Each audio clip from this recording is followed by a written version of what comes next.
ಯಾಕೆ ಇಷ್ಟು ರೂಢಾಗಿ ಮಾತಾಡ್ತಿದ್ಯಾ? ಮನೆಯೊಳಗೆ ದೇವಿನ ತಾನೇ ತಂದಿರೋದು,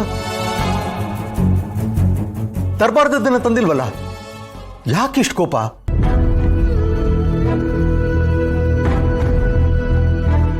ಆಗ್ಬಾರ್ದು ಆಗೋಯ್ತು ಅನ್ನೋ ಹಾಗೆ ಮಾತಾಡ್ತಿದ್ಯಲ್ಲ. ಅಂತ ತಪ್ಪು ಏನಾಗಿದೆ? ಇಷ್ಟು ಮಾತಾಡೋ ಅಗತ್ಯ ಇತ್ತಾ? ನೀವು ಮಾತಾಡಬೇಡಿ ಹರ್ಷ, ಸುಮ್ಮನೆ ಇದ್ಬೇಡಿ. ಮಾಮ್ ಹೇಳ್ತಾ ಇರೋದ್ರಲ್ಲಿ ಯಾವ ತಪ್ಪು ಇಲ್ಲ.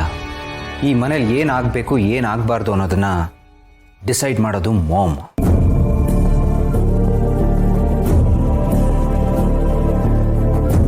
ಏನೇ ಡಿಸಿಷನ್ ತಗೊಳ್ಳೋದಾದ್ರು ಒಂದು ಮಾತು ಅವ್ರಿಗೆ ತಿಳಿಸಿ ಅಂತ ಅವ್ರು ಹೇಳ್ತಾ ಇರೋದು.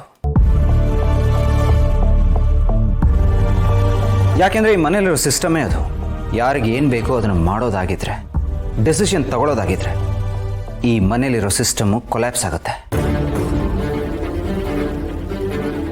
ಇವ್ರೇನು ಮಾಡ್ತಾ ಇದ್ದಾರೆ ಅದು ಒಂದು ಮಾತನ್ನ ಮಾಮಿಗೆ ಹೇಳ್ಬೋದಾಗಿತ್ತು, ಯಾಕೆ ಹೇಳಲಿಲ್ಲ?